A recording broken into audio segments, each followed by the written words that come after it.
महाराज जी, आपके चरणों में कोटि कोटि प्रणाम। महाराज जी, जैसे आप कहते हैं कि गृहस्थ में परिवार की सेवा, ऑफिस जाना और इन सबके साथ नाम जप प्रयास ही पूजा है, और आप ये भी कहते हैं कि कभी संसारिक कभी भजन मार्ग ये मन की दशाएं हैं, अध्यात्म नहीं है। महाराज जी, मन में ये प्रश्न आता है कि जब परिवार में रहेंगे तो सारी सांसारिक कार्य जैसे विवाह, महोत्सव, फंक्शन तो इन सबको भगवान को समर्पित कर दे, तो हमने नहीं कहा। पूरे अगर सत्संग को आराम से एक एक शब्द सुनो तो संशय नहीं रहेगा। जो आप सांसारिक कार्य कर रहे हैं वो धर्म युक्त होना चाहिए, और उस कार्य को भगवान को समर्पित कर दीजिए। भगवान को समर्पण किया हुआ हर कर्म भगवत प्राप्ति कराने में समर्थ होता है, पर उसमें जरूरी ये है पाप कर्म सम्मिलित नहीं होता है, पाप कर्म नहीं होना चाहिए।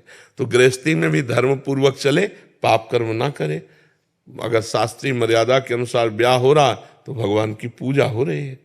अब मांस परोसा जा रहा है, शराब परोसी जा रही, उद्दंडता हो रही, ये थोड़ी भगवान की पूजा होगी। ये तो राक्षसी भाव है, ये भगवान के अंतर्गत नहीं है। कहीं भी भगवान की पूजा में इनका प्रवेश नहीं है। जिन वस्तुओं का वो वस्तुएं नहीं। अब आजकल कौन ब्याह को कैसे भगवान की पूजा माने?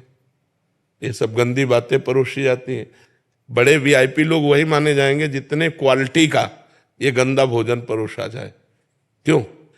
इसे घास फूस कहते हैं लोग। सात्विक भोजन को घास फूस खवाया, और वीआईपी चीज तो खाए नहीं, क्योंकि वीआईपी चीज खा के नरक जाना है।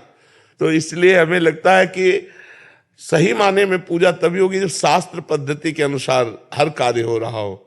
और ये आप करोगे तो आपको पुराने जमाने का लोग कहेंगे। अब देखो कितनी बढ़िया पद्धति थी हमारे समय में पीछे।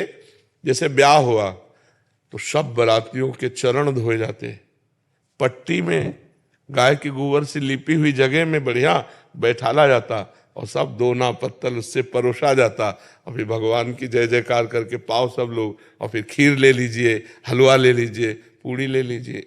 ये अब क्या रह गया है? अब बस एक दूसरे से अधिक हम करें, यही रह गया है। वो अच्छा, बस इसी को मान उसने ऐसे अपना किया। हाँ, तो इससे क्या है? क्या भगवान के प्रति जो दुनिया याद रखेगी कि दुनिया सम्राटों को नहीं याद रखी तो मैं कौन याद